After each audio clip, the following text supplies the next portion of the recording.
অন্ধকার নামলেই কি সবকিছু শেষ হয়ে যায়, নাকি তখনই শুরু হয় এমন কিছু যা আমরা দেখতে পাই না? স্বাগতম আপনাদের হরর জোনে, যেখানে প্রতিটি গল্প লুকিয়ে আছে ভয়, রহস্য আর অজানা সত্য। আজকের এই গল্পটি হয়তো আপনাকে ভাবতে বাধ্য করবে, আপনি সত্যিই একা আছেন তো? রাতের নীরবতায় যদি হঠাৎ কোনো শব্দ শোনেন, অথবা কেউ যদি আপনাকে অন্ধকার থেকে ডাকে, তাহলে কি আপনি সাড়া দেবেন?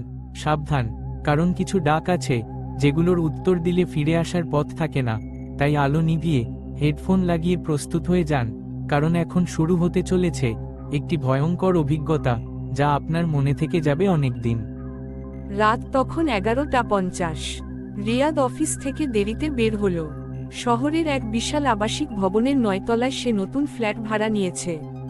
ভবনটির একটি অদ্ভুত বিষয় ছিল, লিফটের বোতামে 1 থেকে 12, তারপর সরাসরি 14 লেখা। 13 তলা নেই। একদিন দারোয়ানকে জিজ্ঞেস করতেই তিনি বলেছিলেন, 13 তলার কথা জিজ্ঞেস করবেন না স্যার। রিয়াদ হেসে উড়িয়ে দিয়েছিল। সেদিন রাতে ক্লান্ত শরীরে সে লিফটে উঠল। 9 নম্বর বোতাম চাপল, কিন্তু লিফট ওপরে উঠতে উঠতে হঠাৎ ঝাঁকুনি খেল। তারপর ডিসপ্লেতে ভেসে উঠল 13। রিয়াদের বুক কেঁপে উঠল। এই ভবনে তো 13 তলাই নেই। লিফট ধীরে ধীরে থেমে গেল। দরজা খুলে গেল। বাইরে ঘন অন্ধকার। একটা লম্বা করিডোর, ম্লান আলো জ্বলছে। রিয়াদ ভেবেছিল লিফট নষ্ট হয়েছে। সে বাইরে বেরিয়ে এল। করিডোরটা অস্বাভাবিক নীরব। দুই পাশে অনেকগুলো ফ্ল্যাট, কিন্তু সব দরজায় ধুলো জমে আছে। মনে হচ্ছে বহু বছর ধরে কেউ এখানে থাকে না। হঠাৎ দূরে একটা দরজা ধীরে ধীরে খুলে গেল। কিচ! একজন বৃদ্ধা বেরিয়ে এলেন। সাদা শাড়ি, মুখে অদ্ভুত হাসি। তিনি ধীরে বললেন, নতুন এসেছ? রিয়াদ ভয়ে কিছু বলল না। বৃদ্ধা আবার বললেন, অনেকদিন পর কেউ এলো। তারপর দরজার ভেতরে ঢুকে গেলেন। রিয়াদ দ্রুত লিফটের দিকে ফিরল, কিন্তু লিফট নেই। যেখানে লিফট ছিল সেখানে এখন শুধু সিমেন্টের দেয়াল। তার শরীর ঠান্ডা হয়ে গেল।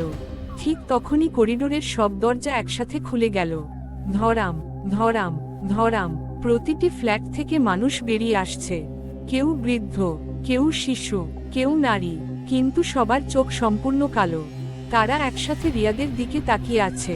তারপর ধীরে ধীরে হাঁটতে শুরু করল। রিয়াদ দৌড় দিল। করিডোরের শেষ মাথায় একটি সিঁড়ি দেখতে পেল। সেই সিঁড়ি বেয়ে নিচে নামতে লাগলো, কিন্তু যতই নামছে ততই একই জায়গায় ফিরে আসছে। হঠাৎ সে একটি দরজার সামনে এসে থামল। দরজার ওপর লেখা 1307। ভেতর থেকে কারো কান্নার শব্দ আসছে। সে দরজা খুলল, আর সঙ্গে সঙ্গে তার বুক জমে গেল। ঘরের ভেতরে একজন যুবক বসে আছে, মুখ নিচু। ধীরে ধীরে সে মাথা তুলল। রিয়াদ চিৎকার করে উঠল, কারণ লোকটা দেখতে হুবহু তার মতো। একই মুখ, একই পোশাক, একই চোখ। লোকটা মৃদু হেসে বলল, আমি 3 বছর আগে এখানে এসেছিলাম। এখন তোমার পালা। হঠাৎ ঘরের লাইট নিভে গেল। চারপাশে শত শত মানুষের ফিসফিস শব্দ। থেকে যাও, থেকে যাও, থেকে যাও। রিয়াদ প্রাণপণে দরজার দিকে দৌড় দিল। ঠিক তখন দূরে লিফটের ঘন্টা বাজল। টিং! সে করিডোরে বেরিয়ে দেখল লিফটের দরজা খোলা। সে দৌড়ে ভেতরে ঢুকে 9 নম্বর বোতাম চাপল। দরজা বন্ধ হয়ে গেল। লিফট দ্রুত নিচে নামতে লাগল। কয়েক সেকেন্ড পর দরজা খুলল। সে নিজের তলায় ফিরে এসেছে।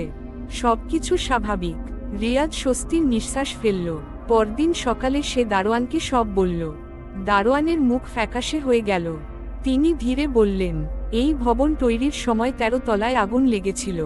অনেক মানুষ মারা যায়।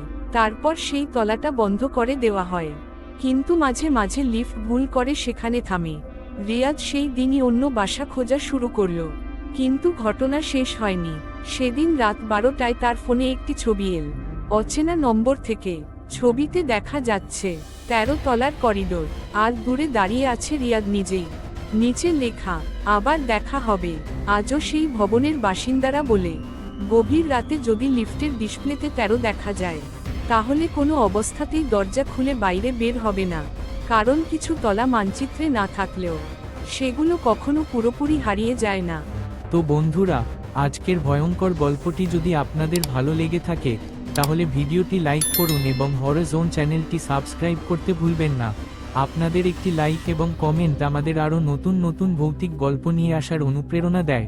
পরবর্তী আরও রহস্যময় ও ভয়ঙ্কর গল্প নিয়ে খুব শীঘ্রই আবার দেখা হবে। ততক্ষণ পর্যন্ত ভালো থাকুন, নিরাপদে থাকুন, আর রাতের অন্ধকারে সাবধানে থাকবেন।